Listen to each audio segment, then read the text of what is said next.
Olá, sejam bem-vindos ao Band Entrevista. Mulheres Inspiradoras. É o nome de um projeto criado por uma professora da Escola Pública do Distrito Federal.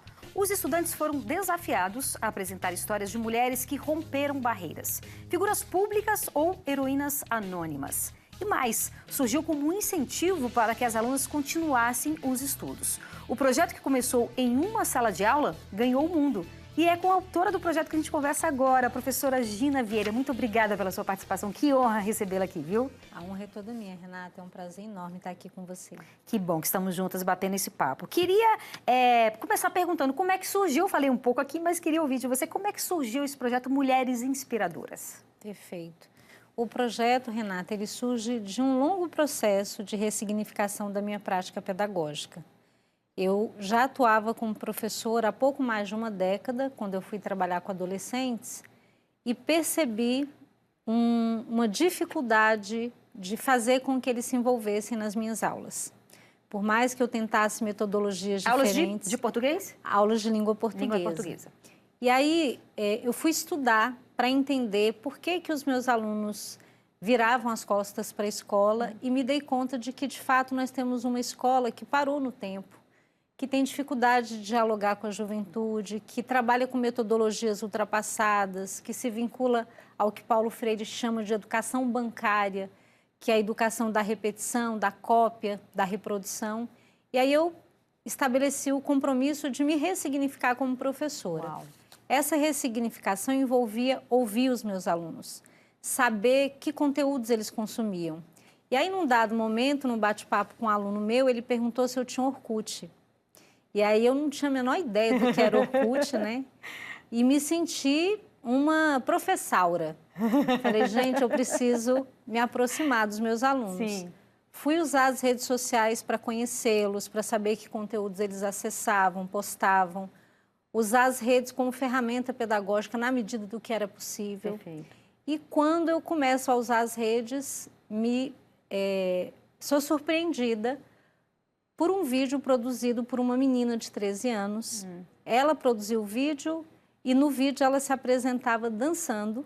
A música era extremamente depreciativa às mulheres e aquilo me incomodou profundamente, porque era só uma menina de 13 anos Sim.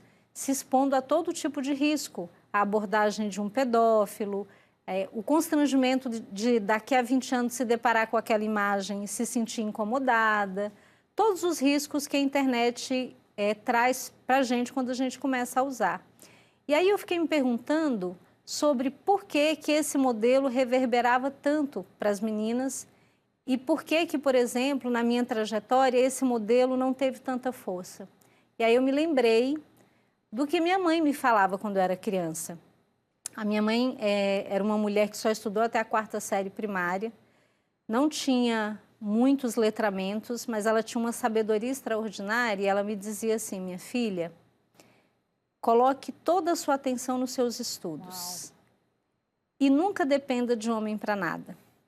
E aí eu entendi que as minhas alunas estavam fazendo aquilo porque a cultura apresenta esse modelo para elas se inspirarem. Se a gente for prestar atenção nas grandes mídias, as mulheres que recebem destaque são mulheres que correspondem a um determinado ideal estético e que performam desse lugar subalternizado de objeto sexual. Sim. Eu fui buscar os ícones femininos da minha infância e eu fui lembrar de chacretes, mulheres frutas, que são referências que fazem parte da cultura, mas a tragédia, Renata, é quando a gente olha para a cultura, para o material didático, para a história oficial, e a gente não percebe outras referências que possam inspirar as meninas a outras possibilidades identitárias. Perfeito. Então, o projeto nasceu do meu desejo de apresentar para as minhas alunas mulheres para que elas pudessem olhar e se inspirar.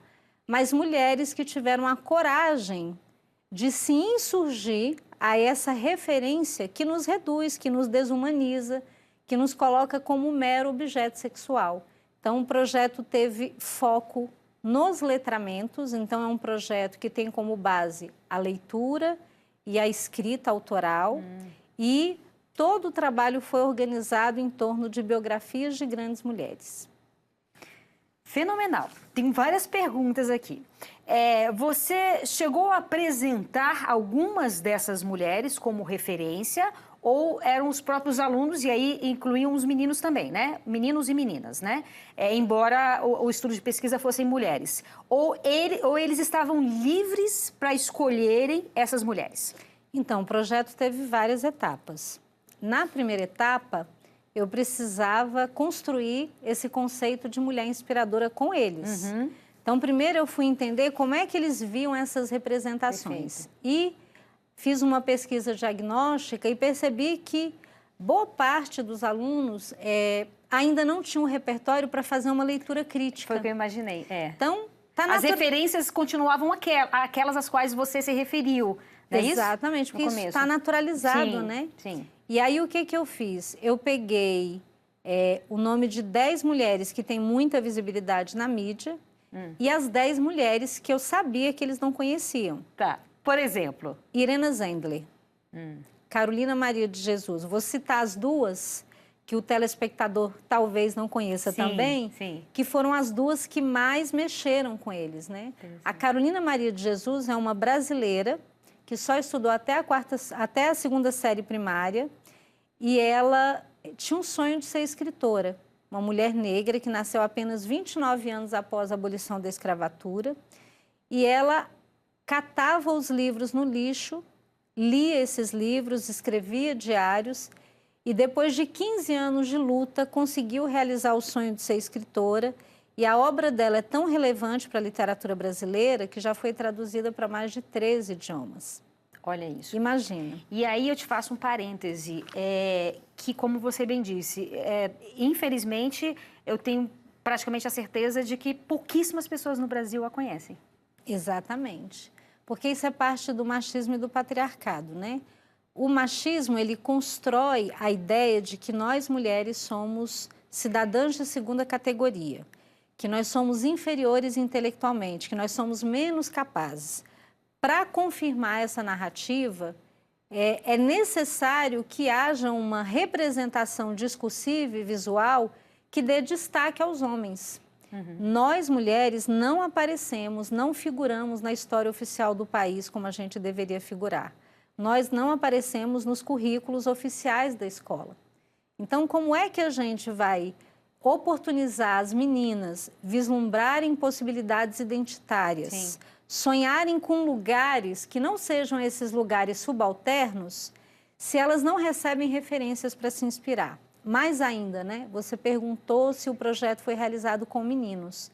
Era fundamental que os meninos participassem, porque eles precisam ser os primeiros a refletirem sobre como esse lugar onde a mulher é colocada, reduzida a mero objeto sexual, a um ser sem autonomia, os homens são educados para acreditar que as mulheres não são donas das suas vontades. Então, o feminicídio está aí para dizer isso, né, professora? Exatamente, Renato. O feminicídio parte da compreensão que os homens constroem na cultura de que as mulheres são suas propriedades. Elas não têm vontade própria. Objetos. E uma vez que ela queira romper com a relação, é o homem que decide quando acaba, né? Então, era importante conversar com os meninos para eles subverterem essa representação. E eu lembro que para eles foi muito chocante. Eu lembro de um aluno, né, quando eu comecei a apresentar aquelas mulheres incríveis, né, como eu disse, Carolina Maria de Jesus, Irena Zendler, Zilda Arnes, Rosa Parks, Malala. Eu lembro nitidamente deles me dizendo assim: professora, onde é que estavam essas mulheres? Uau! Que a gente não ouve falar delas. Porque, na verdade, era uma surpresa para mim também. É importante dizer, Renata, que o projeto aconteceu há 11 anos atrás, em 2014. A gente estava no outro momento histórico, político, e não havia, digamos assim, a visibilidade para biografias de mulheres. Então, eu tive muito trabalho. Até para conseguir esse material para apresentar para eles. Exatamente. Né? Então, para eles foi uma grande surpresa.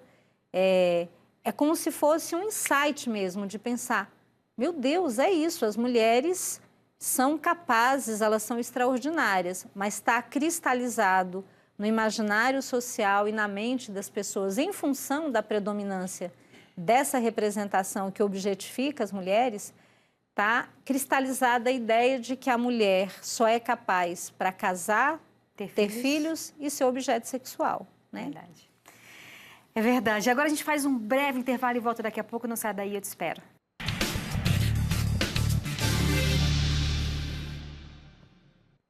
Estamos de volta com um Band de Entrevista, hoje falando sobre mulheres inspiradoras. A nossa convidada é a professora Gina Vieira, exatamente a autora desse projeto que começou em uma escola pública aqui no Distrito Federal, escola pública que fica em Ceilândia. Então, professora, você nos falava que no primeiro momento você apresentou referências a esses jovens, até porque a gente sabe que essas referências são invisibilizadas, né? Nós fomos apagadas ao longo da história. Então, no primeiro momento você apresentou essas mulheres inspiradoras, né? Não necessariamente mulheres conhecidas ou famosas, como a gente colocou aqui. E a partir daí, como é que foi se desenvolvendo esse projeto?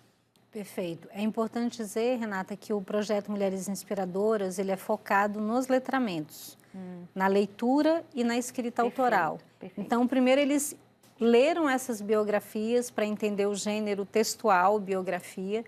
Depois a gente levou mulheres inspiradoras da nossa comunidade para eles conhecerem, mulheres como Madalena Torres, como Cristiane Sobral, Patrícia Melo Pereira, a minha professora que me inspirou a ser professora, a professora Creuza.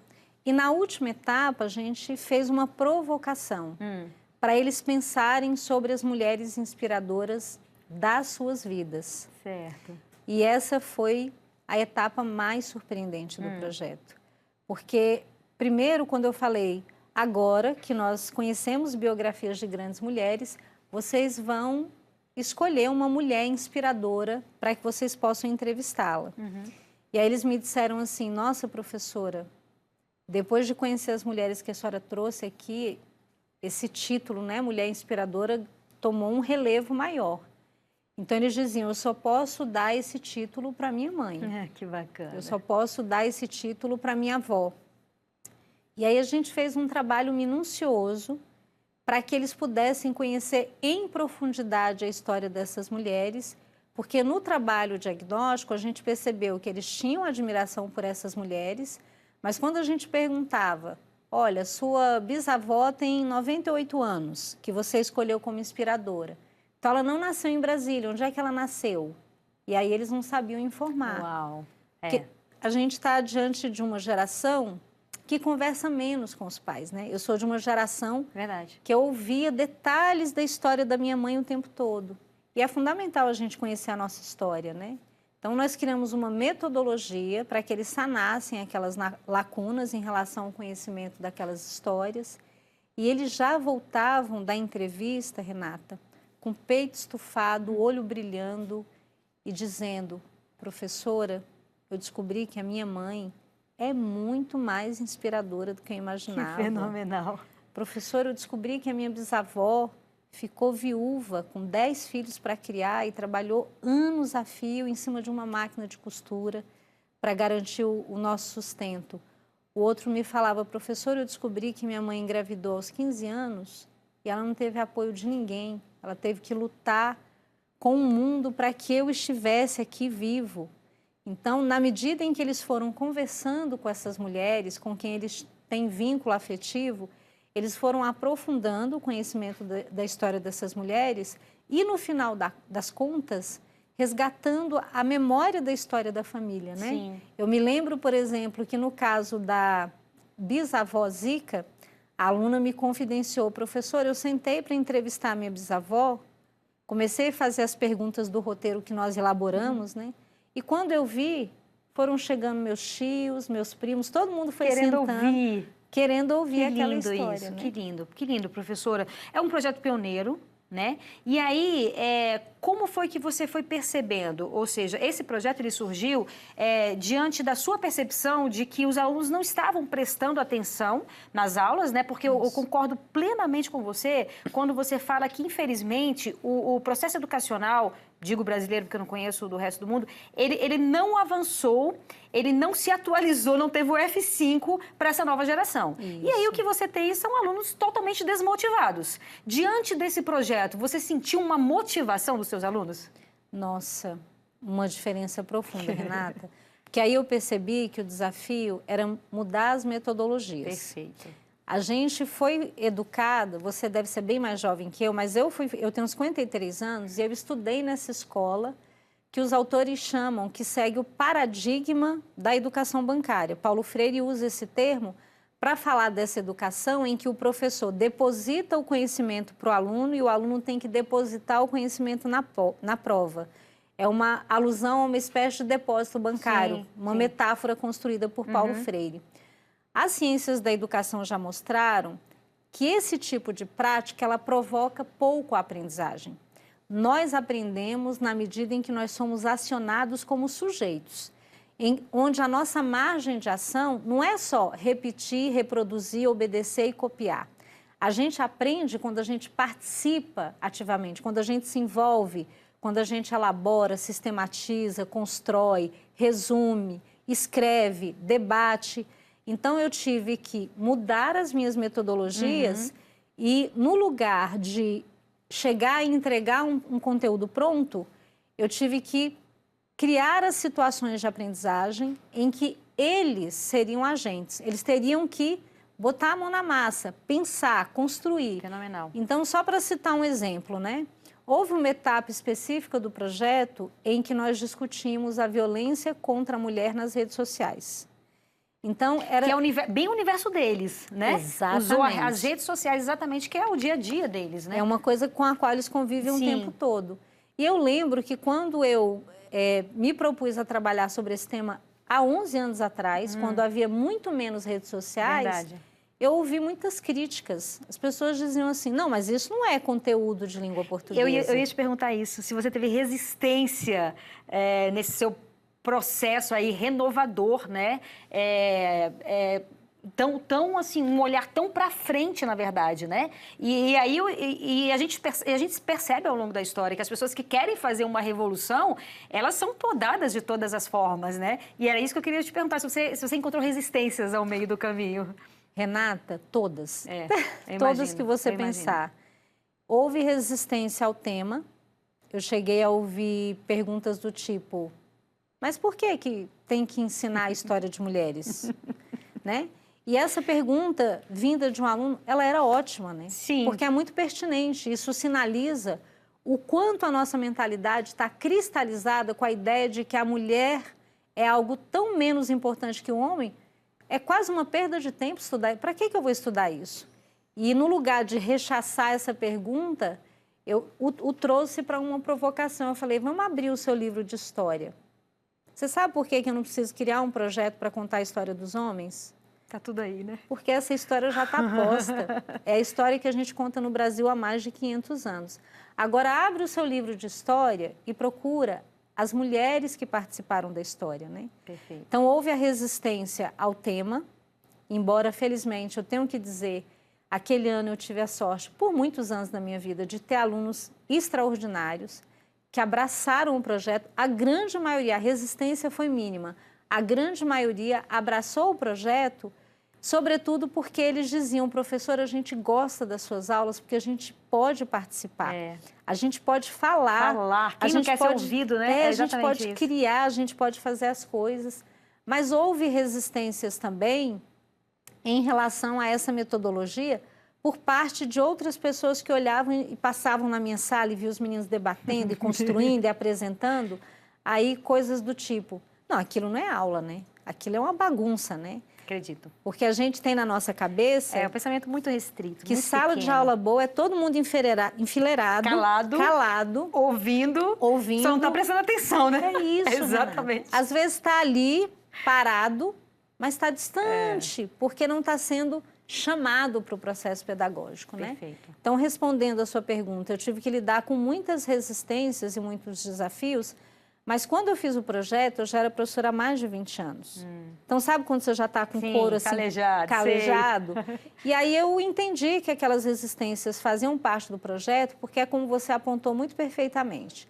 Se você quiser provocar mudança, você vai ter que se preparar para a resistência, Porque o sistema escolar, os sistemas sociais, de um modo geral, eles tendem a querer ficar onde estão. Exatamente. Porque provocar a mudança requer mais energia das pessoas, Sim, né? Exatamente. Então, eu já fui com o espírito preparado e fui administrando ali as resistências do jeito que dava para administrar. Perfeito. Daqui a pouco eu quero falar sobre o reconhecimento mundial até desse projeto. Agora a gente faz um breve intervalo e volta daqui a pouco. Não sai daí, eu te espero.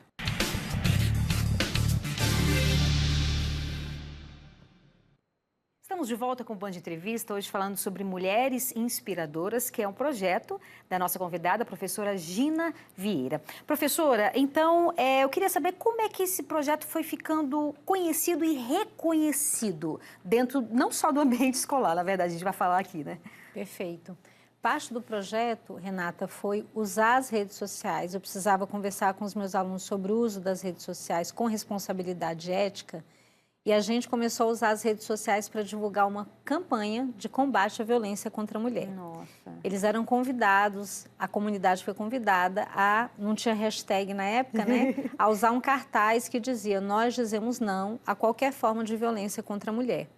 Essas imagens foram se espalhando e nós recebemos o convite para inscrever o projeto em prêmios. O primeiro prêmio que a gente se inscreveu foi um prêmio promovido pelo Ministério da Educação, o 4º Prêmio Nacional de Educação em Direitos Humanos. É um prêmio que valoriza boas práticas na escola, que tem como foco a formação para os direitos humanos.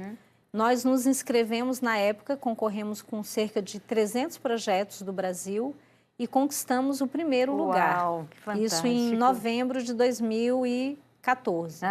Na verdade, esse seria o primeiro de uma série de 20 prêmios que o projeto recebeu. E ele recebeu também, em 2015, o reconhecimento de um prêmio internacional.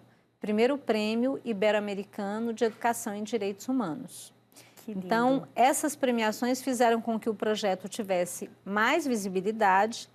E aí, em 2017, a gente recebeu o convite de um organismo internacional para que ele fosse tornado um programa piloto para mais escolas. E aí ele chegou a 15 escolas, numa experiência piloto. Em vários locais do país? Em vários locais do DF. Do DF. Várias regiões administrativas do DF. Nós trabalhamos com 15 escolas, do Gama, Ceilândia, Taguatinga. O projeto foi avaliado pela Universidade de Brasília, pelo Programa de Pós-Graduação em Linguística. Hoje a gente tem 2 teses de doutorado e 3 dissertações de mestrado que falam do programa, que apontam os bons resultados em relação às aprendizagens, à formação do pensamento crítico, cidadã, né? E, em função disso, o projeto depois foi instituído como política pública. Em 2021, ele chegou a mais 50 escolas. Uau! Em 2018, a gente recebeu o convite do Tribunal de Justiça, em Campo Grande, Mato Grosso do Sul, para levar para as escolas municipais. E em 2022, um professor moçambicano soube do projeto por um amigo brasileiro, entrou em contato comigo, pegou a metodologia e adotou na província de Niassa, em Moçambique. Que fantástico, professora. E como é que você se sente, assim, diante de tanta repercussão? Teve até mudanças no Congresso Nacional também com relação a isso, né? A gente vem avançando a passos lentos ainda com relação à mulher, mas esse projeto, com certeza, ele deu um salto, ao meu ver, nesse quesito mesmo, na questão de gênero, de valorização da mulher, que é imensurável, assim, né? Acho que só no futuro talvez a gente vai ter essa dimensão. Como é que você analisa, assim? Nossa, Renata, eu fico muito grata de ver reverberar. É como aquela pedrinha que você joga no rio e vai formando várias ondas, né? Porque ser professor, para mim, ser professora sempre esteve relacionado a ser agente de mudança social. Eu tive uma experiência muito marcante com uma professora aos 8 anos de idade, que, apesar dos meus esforços para ser invisível, ela me enxergou. Que linda. Ela me ajudou a entender que ser professor é se importar, é se comprometer, é entender que nós temos um papel de formar as novas gerações. Então, tudo que a gente faz reverbera em mudança. E eu sempre fui uma professora muito apaixonada pelo meu trabalho. Sabe aquela professora intensa, que passava os finais de semana planejando aula, estudando para ser uma professora melhor? Eu tenho 4 pós-graduações pela Universidade de Brasília. Eu sou aquela professora que nunca parou de estudar, que queria ser a professora mais incrível para os meus alunos. E com certeza foi e é, né? Eu espero que eu tenha sido. O que me alegra é perceber isso, que a profissão de professor, que é muito desvalorizada no Brasil, muito. Com o projeto Mulheres Inspiradoras, a gente sinaliza o poder que um professor e uma professora têm nas mãos diante da responsabilidade de formar as novas gerações. A gente pode ajudar a mudar a cultura, mentalidade, a gente pode ajudar a formar novas lideranças que lutem pela justiça social e por um país melhor. Então, não há como não ficar feliz com essa possibilidade. Professora, eu agradeço demais a sua participação. Que honra conversar com você. Aqui está o livro. Infelizmente, o livro não está sendo comercializado, né? Por várias questões, mas aqui é o resultado do trabalho da professora. Com certeza, você é uma mulher que inspira muita gente. Obrigada. A mim mesmo me inspirou. Eu agradeço demais a sua participação. Parabéns pelo seu trabalho e que honra te conhecer. Muito obrigada. A honra é a minha, Renata. Muito obrigada por inspirar as nossas meninas todos os dias pela televisão. Obrigada. Elas olham para você e tenho certeza que enxergam grandes possibilidades. Muito obrigada, querida. E é isso, o Band Entrevista fica por aqui. Você pode nos acompanhar pelo YouTube, no canal Band Brasília e no Spotify, no TV Band Brasília. Obrigada pela sua companhia. Até sábado que vem. Um beijo. Tchau, tchau.